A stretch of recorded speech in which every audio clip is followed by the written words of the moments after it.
This is tragic. It's very sad. But it also is something that going into crowds, unmasked and all the rest, was sort of a brazen invitation for something like this to happen. That's Nancy Pelosi talking about how tragic it was that Donald Trump got COVID-19, but that it was his own fault for setting up super spreader events and going into crowds.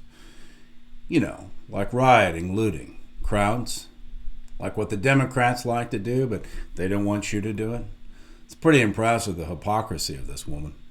Is a plan. And the plan isn't for the president to say that he's a perfect physical specimen.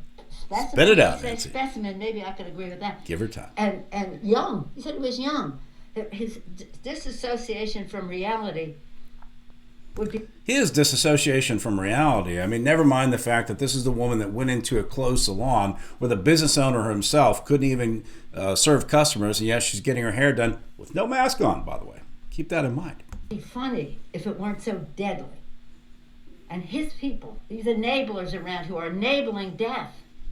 She's talking about President Trump and the people around him about how they're enablers of death. They're enabling death. Ooh, these bad people, these bad deplorables, these Republicans, these handlers of hers, that are enabling death. Yeah, it's amazing, absolutely amazing. And these are the voices of the liberal party, of the Democrats as we know them. The death toll to rise. We have to shed a bright light on what has been possible for months. You know what? She's right. I got to give this to her here. We actually should shine a bright light on this issue. At the end of the day, we need to shine a very bright light on what's happened to our election process here in 2020, and the fact that we've clearly gone completely off the rails. Bold new venture that they chose to ignore because of their contempt for Congress and their disdain for governance. Speaking of contempt for Congress and disdain for governance, I wonder how much longer they're going to keep her in as Speaker of the House, since not many people in this country really like her anymore, especially since the fact that she's been tried for 3.5 years to impeach a sitting U.S. president just because she didn't like the guy. And so that's why, if there's one thing that has to be in this bill that he has never made as a priority, it's crushing the virus. Yeah, Donald Trump has never made crushing COVID-19 a priority. It's not like he put Mike Pence in charge of the task force earlier this past year to make sure that this got worked out. It's not like he's been working with Merck, Pfizer, the United States Army as Joint Chiefs, trying to get this under control. It's not like he shut the country down back in March and said we can't have any more people flying in from China, at which point Joe Biden called him a xenophobe and then later lied about it during one of the presidential debates. These people are amazing. You talk about hypocrisy. They can't decide which issues that they're going to be right on from any given Tuesday. I guess it depends on how much vodka she's had.